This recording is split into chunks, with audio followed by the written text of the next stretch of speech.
This is Let's Talk Business with your hosts, Marc Ebinger and Heather Boehme. Now, here's Marc. Welcome to Let's Talk Business, a show that highlights some of the best businesses in the San Antonio area. Coming up on the show today, we're going to talk with Emad Guirguis, the owner of Simpli Bookkeeping and an expert at bookkeeping and financial analysis for businesses. Emad, welcome back to the show. Very interesting. Thanks so much, Marc. It seems like I see you a lot, right? Where we're in a couple of network lunches together. And I don't know, we just... Yeah, it's always a pleasure. It's always fun and always interesting. I think several times I've been asked, like, oh, do you know Emad? I'm like, I know Emad. Do you know Emad? Like, we all know Emad. He's everywhere. It's a good thing for business. He's such a nice guy.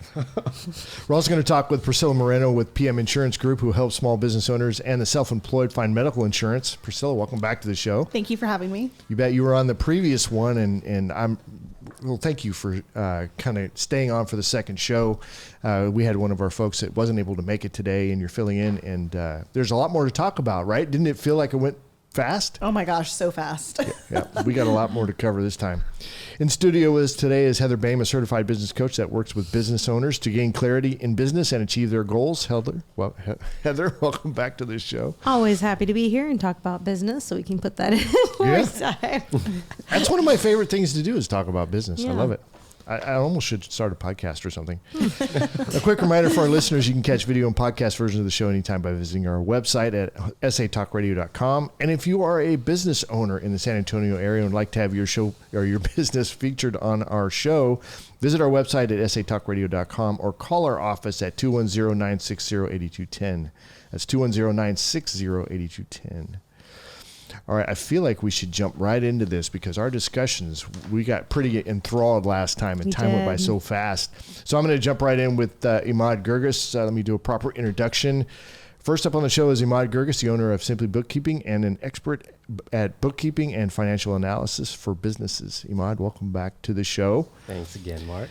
All right, so Heather, did you want to start this one off with? Oh, well, sure. So a little off topic, but kind of on topic for what we talked about, because we ended the last show kind of talking about getting started in business and making it through your first few years to have the ability to look back on your activity and see what worked for you and grow your business from there. So Emad, before we really jump into the bookkeeping side, you're a business owner. You've been around. You are around everywhere. Everybody knows you. Mm-hmm. And you get to see people's books. Yep. When they're in 1 to 2 years versus just starting, is there generally a story there that you can kind of speak on? Yeah, absolutely. You know, Heather, most business owners, they want to grow. Wouldn't y'all agree? Yeah. So I would say right between that first year to second year, a lot of business owners start to transition from solopreneurs to starting to have a mini team. And that's a big change for a lot of business owners because you go from controlling everything in a way to managing everything to now having to become comfortable with delegating some things out, letting some things go.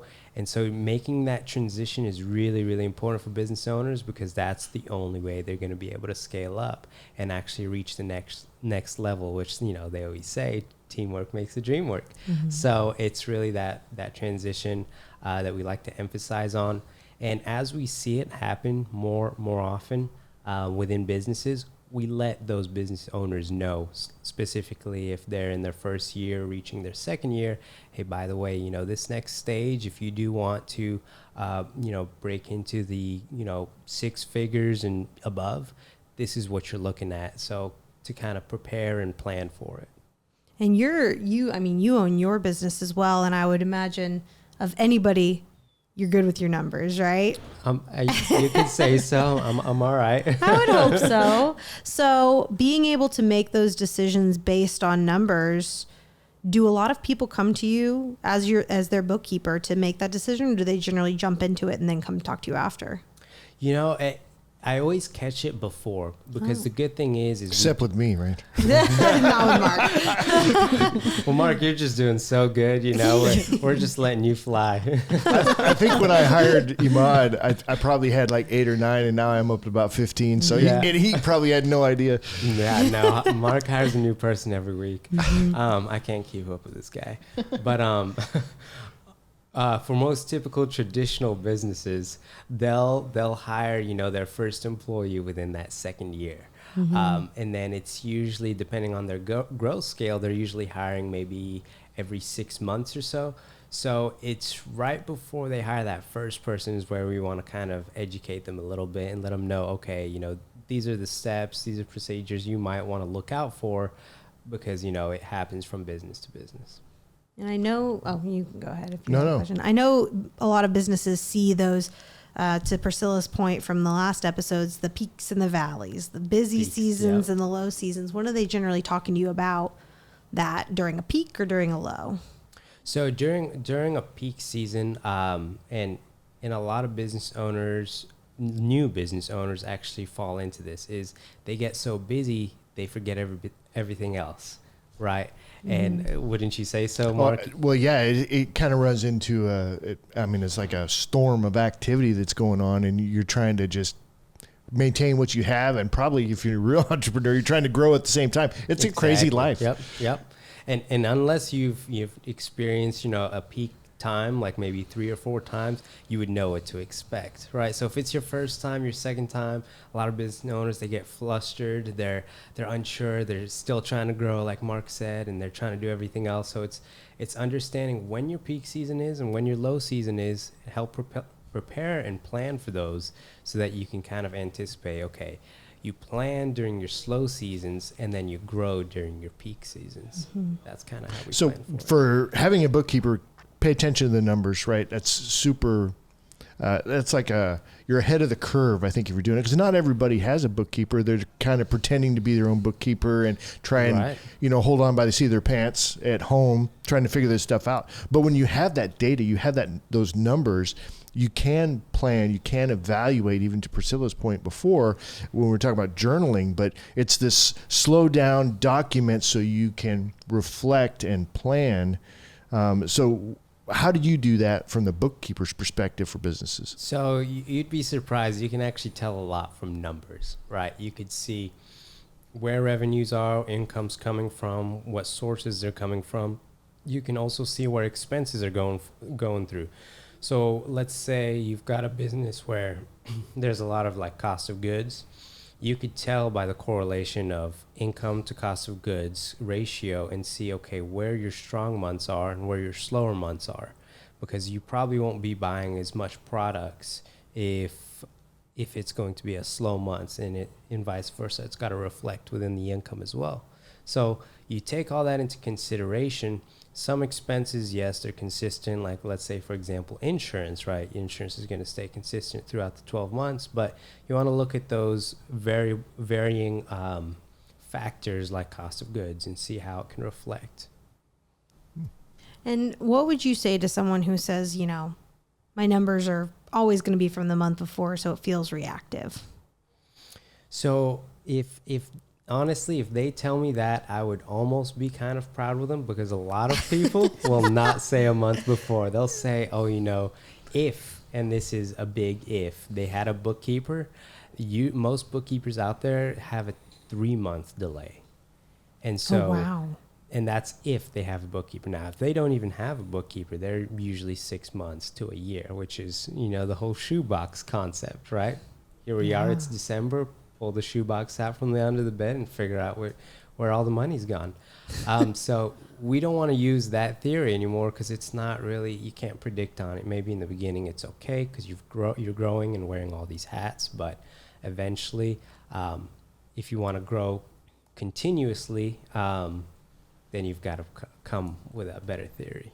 Yeah, absolutely. Most of the businesses I work with were getting the monthly P&Ls. Now, whether they're actually read or not, that's different. But yeah, so from my experience, those monthly P&Ls, it may be reactive to look at them after the fact, but they can tell you a lot about where your money is going and how you can take activity to change it. Have you seen big impacts from that type of reactivity, I guess we call it? Yes. Like, we're going to take an industry, for example. Let's go with HVAC. HVAC companies tend to do better in the hot seasons, right? What? Right. What? Shocking. So, I mean, we're in Texas, right? Hot season's going to be, I mean, for us most of the year, but I would say April, May until October. Yeah. And so during those slower months, November through February, it's we want to plan for those months, because what's the one thing we don't want to stop doing, Mark? Earning money. Well, that too, and paying our people and marketing, right? Oh, yeah. You don't want to market. He's fishing for something. We missed it. Yeah. It's like once you get the momentum going, and then people will want to take a break. It's like you can't take a break from marketing. You just need to delegate it. That's right. That's right. And that's the most important time, is to market during slow times, because when it does become busy, you want to be on top of the curve, rather than when everyone tries to flood the internet or however you're marketing. You don't want to be at the bottom because you were too late. Yeah, it's like Facebook ads. I'm not a huge fan of that business, because it's so saturated that people are looking there for that Hail Mary pass to be able to just throw their stuff out there. But what they don't realize is you're competing against everybody else, not just in the space, but also once they've tagged you as interested in air conditioning repair, for example, then you're going to get contacted by a lot of people. So now you've entered into a situation where you're competing against a lot of other different folks who, if you're an HVAC company, you're competing against a lot of different HVAC companies for that business. And that's where, like, telemarketing, for example, can be an advantage, because you're catching somebody when they're not necessarily in that market. So to your point, it's when it's top of mind for the consumer isn't always the best time to do your marketing. Right. That's my point. Right. Yeah. And same with budgeting as well. So you want to make sure that you've budgeted correctly for those slow months, to make sure that you're still keeping up with business.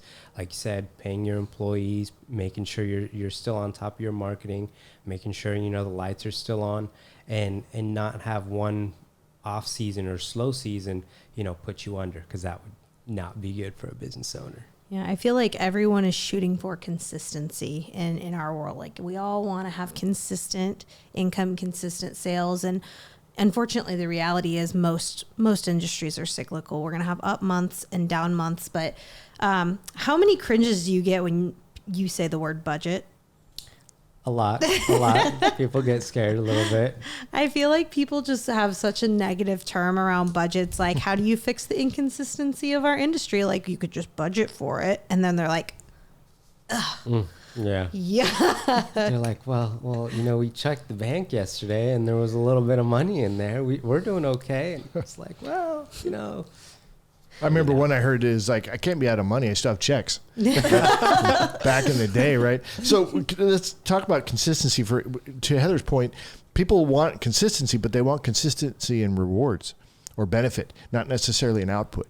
Right. Or in the hard stuff, which is watching your numbers, for example, right? And making sure that that's taken care of. There's consistency, but that's like in input. We want the consistency on output, right? Yeah. Well, what if we just renamed budget to like strategic planning? So what does strategic planning with your clients look like? So strategic planning would look like understanding that. So first, it's coming up with a good set of data, which is good bookkeeping, right? Because we can't do much with bad data or no data. So first things first, come up with some good data and make sure that we understand the data. From there, then we help our clients understand, okay, where are your slow months, and identify those. In case they're not sure, it's really important to make sure we identify those.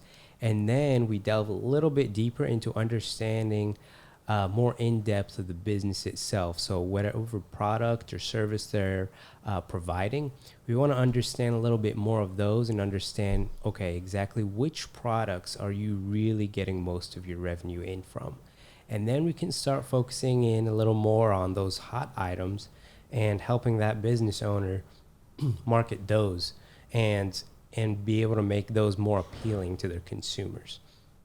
So that's kind of in that strategic planning that you had mentioned.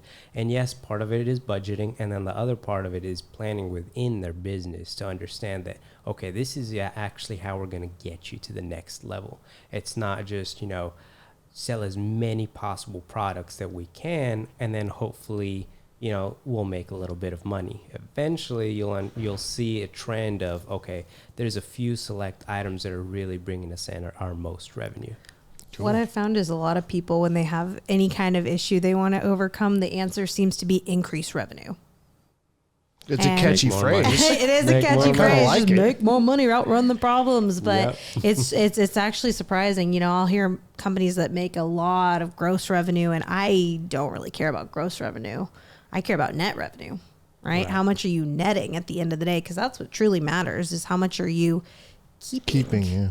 Well, as you're talking about business owners, you know, in the beginning, make as much money as you can, appeal to as many clients or consumers as you can. But then there comes a time where then you've got to put some strategy into the game. And that's when it becomes, okay, we figured out how to make a little bit of money. Now let's figure out how we can actually keep that money. Because there's two parts of the game here. There's one, which is making some money. And then the other part is actually keeping it and not making sure that it all just gets dispersed.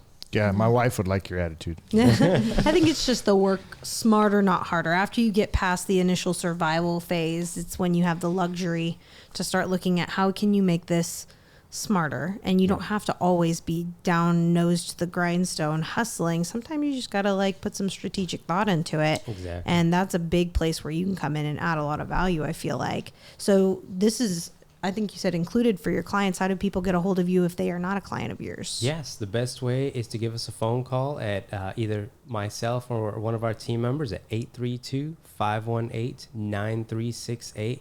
And you can actually call or text this number. Again, it's 832-518-9368. And either myself or one of our team members will get back to you as soon as possible. Thanks, Emad. Great segment as always. Houston Thanks, number. Mark. Thanks, Heather. Is that where that is? Houston? It's the Houston number. Oh, okay. I just moved back from Houston. We don't speak of Houston anymore. But we keep the cell It's phone this number. city that shall not be named, right? All right, next up on the show is Priscilla Moreno with PM Insurance Group, who helps small business owners and the self-employed find medical insurance. Priscilla, welcome back to the show. Thank you for having me. So on the last one, we kind of stuck our toe in the water a little bit on this concept of fear when somebody's going to get into business or they're going to make decisions with respect to business. How did you kind of deal with that when launching your company, which had to have been an exciting, right? We can change that energy, right? Somebody asked an Olympic athlete about, aren't you scared when you just, no, they excited, right? They just turn that energy into something else. But so talk a little bit about how you dealt with that excitement, if you will. Right. I think a lot of it too, when it comes to fear, if it doesn't scare you, your dream's not big enough. So I think I remember thinking about that. I'm like, well, instead of using my fear to keep me from playing the insurance game, I'm going to use it to drive me, because everything's going to be scary at the beginning, right? I love that quote, don't be afraid to suck at something new. And so I was like, well, you're never good at anything at the beginning. So I'm just need to look at everything from that perspective. I'm not going to be good at it right now, but I'm willing to be open and learn from it. Yeah, I think don't be afraid to suck at something from the beginning. That's a very good point, because it's this fail forward mentality, at least in part as well. Don't be afraid to fall down flat or to have to eat some humble pie, or figure out you're doing something you aren't quite as cool or as good as you thought you were at the time. Well, and I feel like we learn a lot more valuable lessons out of failure rather than success. Success is awesome. Right. But generally not a lot of lessons are learned from it, and can almost be detrimental if you just happen to accidentally succeed at something. Right. I saw, like, it was a TikTok. I'll be honest where I get my information, okay?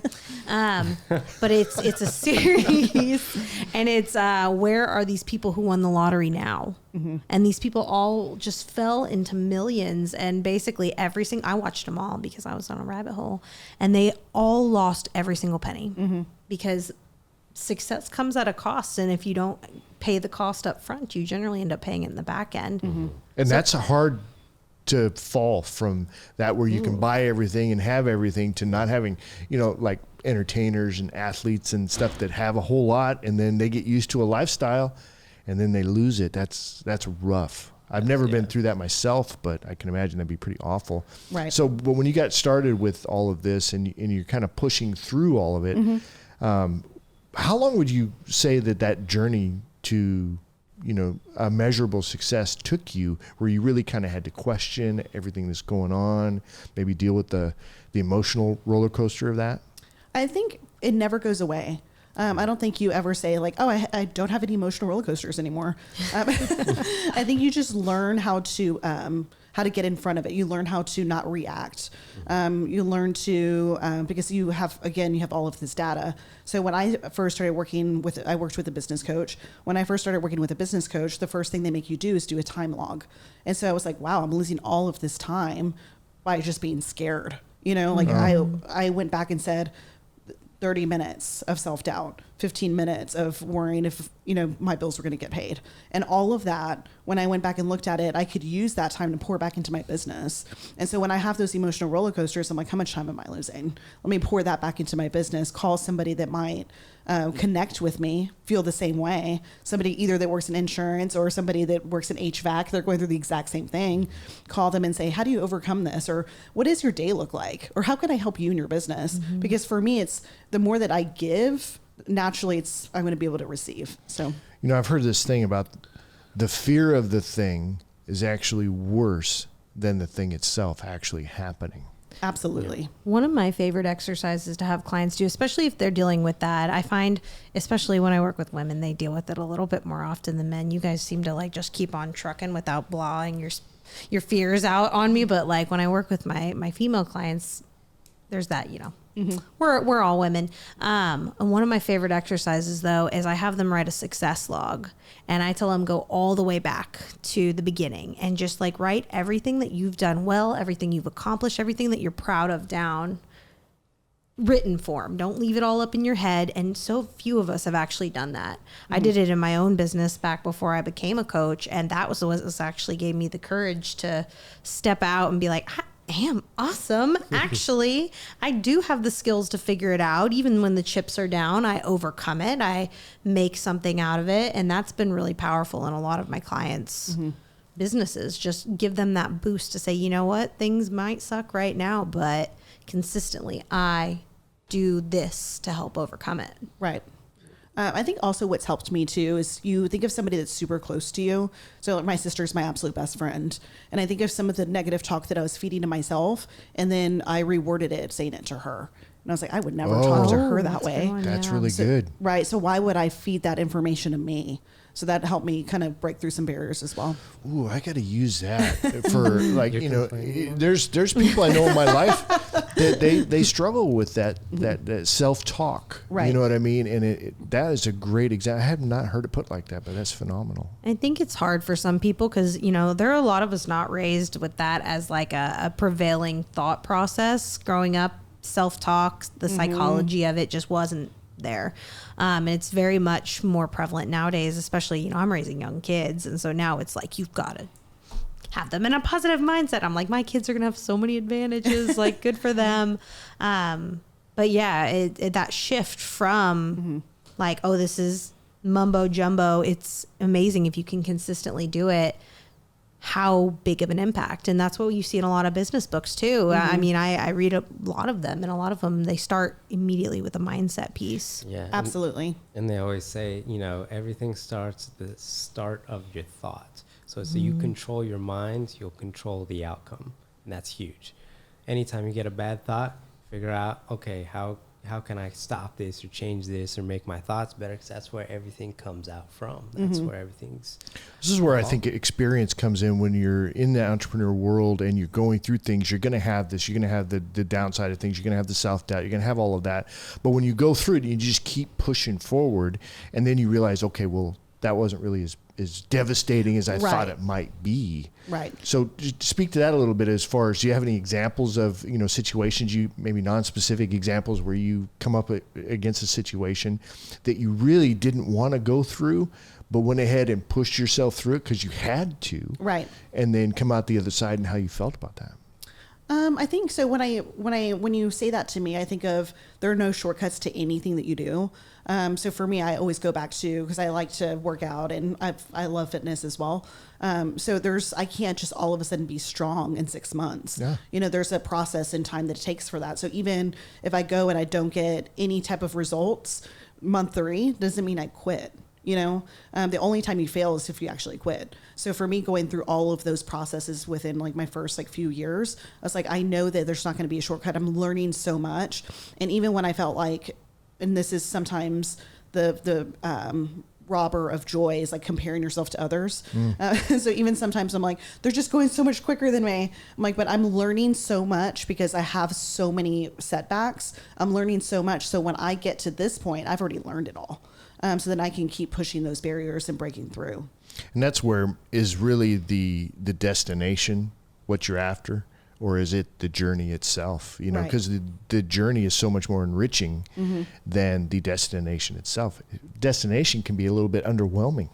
Well, and there's no instant gratification. I think all of our general businesses kind of show that. Like you buy insurance and like ideally you don't get hit by a bus tomorrow. So you just pay for the insurance until one day you get sick. And then same with bookkeeping. You know, you pay for the bookkeeping so that your books are good to go comes tax season. You pay for business coaching so that you can pour into your business and see that investment come back. You pour into your marketing and your leverage so that you can see that come back. But none of it happens right away.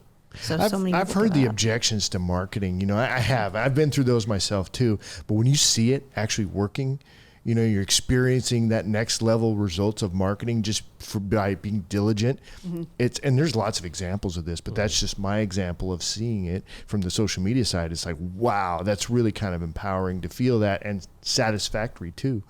So, you know, you pushing through whatever the challenge is, coming out the other side with the reward, whether it was what you anticipated or even not anticipated. Right. And then how you feel about that can power you to the next thing. Yeah, absolutely. One of my favorite athletes that I follow, she said that it's really hard to beat somebody that's having fun. So instead of calling it work, she's like, I got to go have fun today.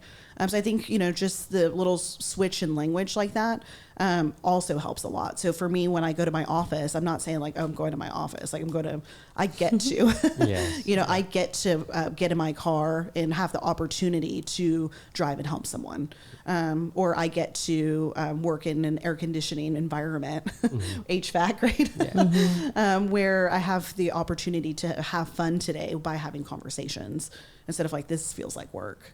And, you know, that also impacts a team as well. Speaking of fun, when they see you, you know, as a leader, you're having fun, it naturally motivates them as well. I mean, you would be surprised how motivated a team and enlightened they are to work with you just because you're having fun and you're enjoying it too. Rather than saying, you know, I have to work today. And they're like, well, I guess we have to work too because you're working. And it's like, we got to work. Right. So if you're having fun, well, we want to have fun too. The image of that is the leadership is not the one with the whip behind the employees, right? It's the one in front. Pulling. It's the point person. The pull that keeps you going. And I think this kind of speaks on something we were actually talking about before we started recording this show, is talking about figuring out what it is that you truly enjoy to do and leaning into it. Because, I mean, you sell like your medical insurance, that's what you do, but that's not what you've talked about for the most part. You have fun by forming relationships and talking to people, and your vehicle to do that is selling medical insurance. So it adds value to their life, but you lean into the strength that is yours, which is connecting with people. Right. Absolutely. And I think that that's something that everybody can take away, is it doesn't necessarily have to be that what the business is your passion in life. Insurance may not, and I kind of doubt it is your passion in life, but it's the vehicle that allows you to do what you're best at. Right. And it can be any vehicle. We've talked to people who own maid services, who likes to clean. No, but if it's the vehicle that... My wife likes to clean. You know, that's not a sexist thing to say. I'm just Jennifer's saying, listening to this being like, she's the one that would say that. She enjoys that, and more power to her. You know what I mean? Emad likes to do bookkeeping. I'm like, you got to be kidding me. I mean, I'm serious when I tell you it's a blast. I mean, I wake up before, I haven't had an alarm clock in years. You know, I just wake up far before anyone else ever does. And that's the thing. You formed your business around a love of numbers, and therefore, it's easy that's for how you he to serves. have fun. Every time I see Emad, he's got a smile on his face. Yeah. I don't know if you're up to something or what you're doing. Yeah, absolutely. Yeah, it's not the insurance policies that wake me up in the morning. You know, it's the people that I get to help. So Right. It reminds me of that episode of Friends where, like, what is it? Chandler is the guy, and he hates his job, and he goes and works every day, and he's like, "Do you all not hate your jobs?" And everyone else is like, "No, we love what we do." Like, well, and I'm like, "Yeah, I'm lucky to, you know." collaborate with a bunch of people who just really love what they do, and it comes out in the quality of their work and the way they present themselves to the world. You know, I've never been able to look at him the same after Band of Brothers came out. Did you see Band of Brothers? I have not. He played the crummy lieutenant in there. He's just a weaselly dude. Oh, Ever since then, I'm like, I don't like this guy anymore. It's like the guy in Ghost who played the bad guy. You know what I mean? That killed Patrick Swayze. My wife can't stand the guy. No, it doesn't matter how good he is and whatever he does, but she can't stand him. So that's the downside of acting. Yeah. I don't think his character on Friends is that super appealing either, to be honest. But that's so let's spend a couple minutes, Priscilla, with like surrounding yourself with the right people. Yep, absolutely. So talk about that. So I think that's a good question too. So I think the more that you, for lack of better words, level up, right? The more that you level up, naturally, you're either going to have the people that are surround you, they're going to level up with you, or they're just going to kind of level out. So the more that you work on yourself, that's going to, for me, that is organically going to happen. With that being said, also, I think it is important to surround yourself with people that believe in you, because entrepreneurship and small business ownership can be very lonely at times. So when you're talking to other small businesses, or an entrepreneur, like I expressed earlier, if I have a hard day, that's usually my go-to. Like, hey, how's your day going?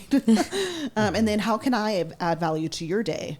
Because if I want to contribute to their circle, I also have to work on myself. So if I want to attract, the $1 million mindset, I have to have the $1 million mindset. If I want to attract people that, can't wait to wake up in the morning, I have to be excited to wake up in the morning. So it starts with me, and then I can law of attraction attract that, and then understand that I have value to bring to that team as well.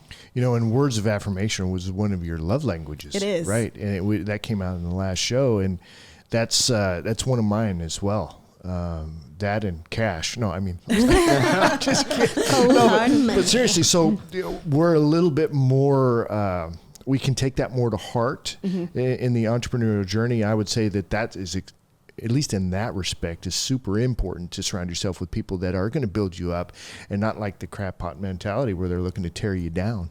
Right. No, absolutely. I think a lot too, because in anything that you do, I did CrossFit. So many people were like, oh gosh, why are you doing CrossFit? You should just go to Lifetime Fitness. That's going to be great. And then you start getting a lot of advice. And so then when I went into entrepreneurship, they're like, well, why don't you just get a 9 to 5? I love my 9 to 5. And I'm like, well, that's not, your vision's different than my vision. So I have to understand that, and anything that you do where you're going to accomplish something big, you're going to get a lot of people who are like, that's kind of off from my vision. I'm like, that's fine, because it's not your vision, it's mine. So yeah. Emad, any thoughts on that? I've got massive thoughts on that. I can tell he's over there going, I'm just ready to bite on this. And we all love quotes here, but a good one from Jim Rohn, if anyone knows who Jim Rohn is. He always says, you can take a lot of advice from a lot of people, and that's fantastic. You can take that all into your inventory and your own personal toolbox, but essentially it's not picking what's right or what's wrong. It's what, at the end, you want to come out with your own theory. So you collect all this information, you take it in, now but then you've got to come up with your route, because that's what's going to work out for you. Not for, your friends or for anyone else, but specifically for you. And so I completely agree. Yep. Yeah. Heather? My favorite thing to say is there are no rules, just laws. So what your vision for your future is, there's really no rules around it. You can figure it out and find a new way to do it. And that's, I think there's a difference between having someone who can hear your idea, support it, and poke holes in it where you need to help it grow, and someone who's just going to completely tear it down. Because we've all experienced both. We've experienced that group of people we go to with our shiny new ideas, which we all have as entrepreneurs. It just naturally occurs when you're pouring into yourself and your growth. And for them to, resonate it back and help you really build it up, or just be like, that's a dumb idea. That's been done before. That's out there already. That you're never going to succeed. And that's just not the message you want to be pouring into yourself. Right? No, and there's lots of opportunity for that, right? I mean, people are they're excited to come and tear your little ship down, you know what I mean? Yeah. So. It's the glass half full or half empty kind of mentality, right? Yeah. So I think of the guy that invented Ring. Oh yeah. He was on Shark Tank. I was going to say. Yeah, and everyone said it was a dumb idea. Yeah. He was one of the ones that commercial about that now. Good for him. Yeah, he was one of the ones that didn't get an investment. He didn't get a shark, and so he was able to go back as a shark.